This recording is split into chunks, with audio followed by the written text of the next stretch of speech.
Frank Seravalli, man.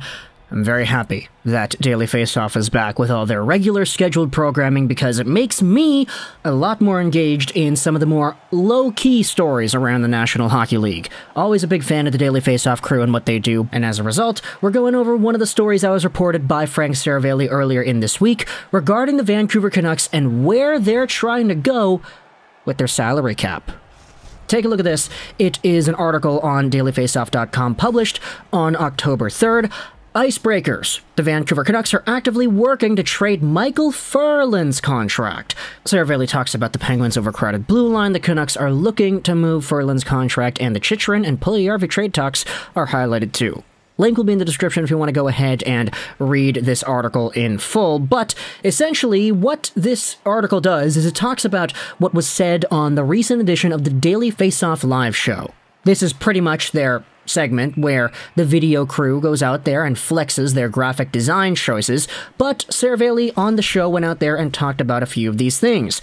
Of course, there's a conversation going around about all these topics, Chychrun, LTIR, Pierre-Olivier Joseph, but when it comes to Ferland, this is what is talked about on the show. Mike McKenna goes out there and asks Seravalli, so cap space is obviously at such a premium here, and we haven't seen much movement in the salary cap coming out of the virus and everything. Teams have contracts that maybe are eating up cap space that they'd like to move on from. Is there a team out there that you think is trying to move on from those contracts? And who might that player be? Good segue, by the way. You could definitely tell they prepared all their questions in advance for the show to set up the conversations flowing from one to another. Seravalli says it's not exactly one that's eating up cap space, but when you consider the ramifications that come with having your team operate in LTIR, the Vancouver Canucks have, in recent days and weeks, been attempting to move the contract of Micheal Ferland. Now, he's in the final year of his deal. We know that he's not coming back to play. His cap hit is $3.5 million, and his real cash owed to him this season is $2.75 million. So, they've been in touch with some other teams that either have had injuries in training camp up to this point, or are already operating in LTIR, and who might be able to use a bit of a boost. The thing with Ferland's contract, though, and this is why I'm making this video, is because this is the interesting part about it, that Seravalli thinks has gotten in the way of some of this, is that because Ferland is out with injury, it's not insured. So, whoever's picking up that contract would be paying the full $2.75 million in real cash. The Canucks are obviously trying to get rid of Ferland and his contract because they don't want to pay that, and they don't want to operate in LTIR, so they're probably going to have to pay a little bit more to move it. But we'll see how that unfolds. Maybe there's a team out there that says, you know what, this is a situation that might benefit us to be operating in LTIR if we're starting the season with some short-term injuries that may not last the whole year. That would give us a little bit of a cushion. So it's just something to keep an eye on, Micheal Ferland's contract. We've seen some teams this summer do this, like the Montreal Canadiens, trading Shea Weber's contract, so there are teams out there that have been trying to do it.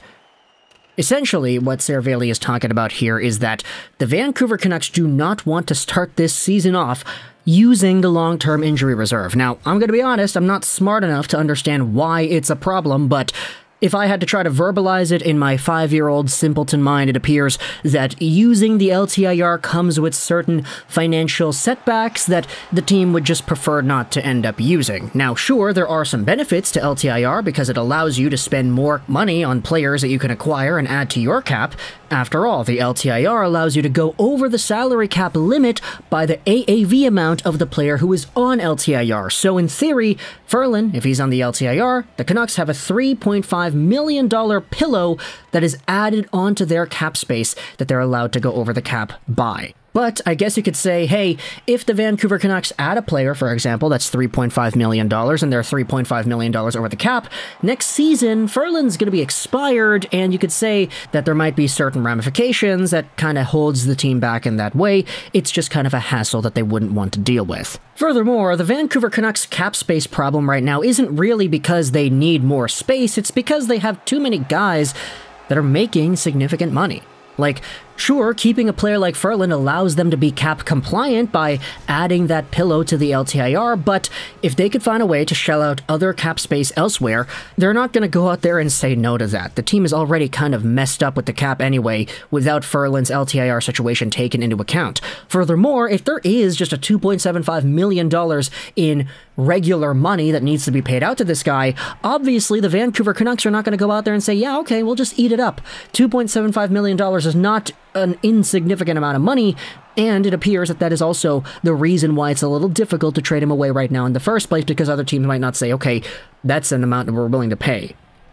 This is why the suggestion made by Seravalli is that, hey, the Canucks might either trade Ferland away to a team that already is using LTIR, and they could add a little bit extra oomph to their LTIR availability space, or the Canucks might have to go out there and shell out some other assets to get rid of Ferland and his contract. It's not going to be something big. It's like, oh, a first-round pick. No, probably not like that. Maybe like a fourth, maybe a fifth or a sixth or something insignificant relatively, but still significant enough to be brought up in this type of discussion. And so it is kind of interesting, right? Like, I mean, in theory, LTIR is this really good thing that allows teams to expand and maybe do a little bit of circumvention here and there. We had seen LTIR shenanigans happen here and there throughout the NHL the past few years, but for Vancouver, they're just really not in a position to take advantage of that. You know, like if they're a contender team that's really trying to make a push for being a Stanley Cup contender, not a playoff contender, but a Stanley Cup contender, they're already guaranteed to make in the second round, for example, then okay, I could totally understand why a guy like Micheal Ferland would be more helpful to the team than not.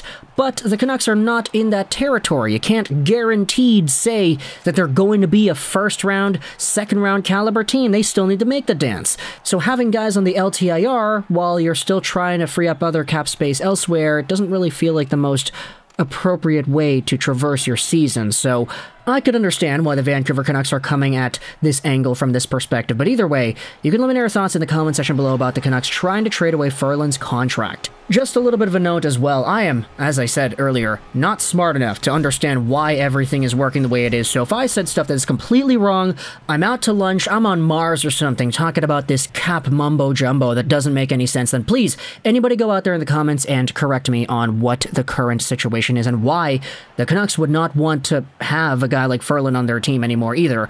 Is it really just the money? They don't want to pay 2.75 AAV, that 3.5 AAV salary cap hit? They would prefer to just have the team under the salary cap in general rather than being over it by a certain amount? Am I completely wrong in my assessment, or are there a few things that I got right? It's really difficult to talk about the cap in a viewer-friendly sort of way that kind of articulates why everything is working the way it is. So if anybody wants to go out there in the comments and tell me what is the status quo of the Canucks, then hey, be my guest. Link will be in the description if you want to go ahead and read the Seravalli article talking about Ferland and the Canucks' willingness to trade away his rights. It is really unfortunate, though, just to talk about Ferland again in this kind of way, because it's almost like he's not even a player anymore. Well, I mean, that's not inaccurate, but it's like, he's a real dude. Like, he was a hockey player that just happened to have the most unfortunate luck with concussions that were so bad that it got to the point that he's not able to play hockey anymore, despite the fact that he has a contract going on until 2024. Or, excuse me, 2023. It's unfortunate, but at the end of the day, business is business. We know that he is back home with his folks. He's enjoying life, or at least, hopefully he's enjoying life. I can't speak for the guy myself, but either way, talk to the comments either way all your thoughts about Micheal Ferland, the trade situation, and what the Canucks could get in return. Do you think they're going to have to shell out some extra assets to trade that contract away? Let me know your thoughts in the comments. I hope you enjoyed this Juraj Rolls 99. And bye.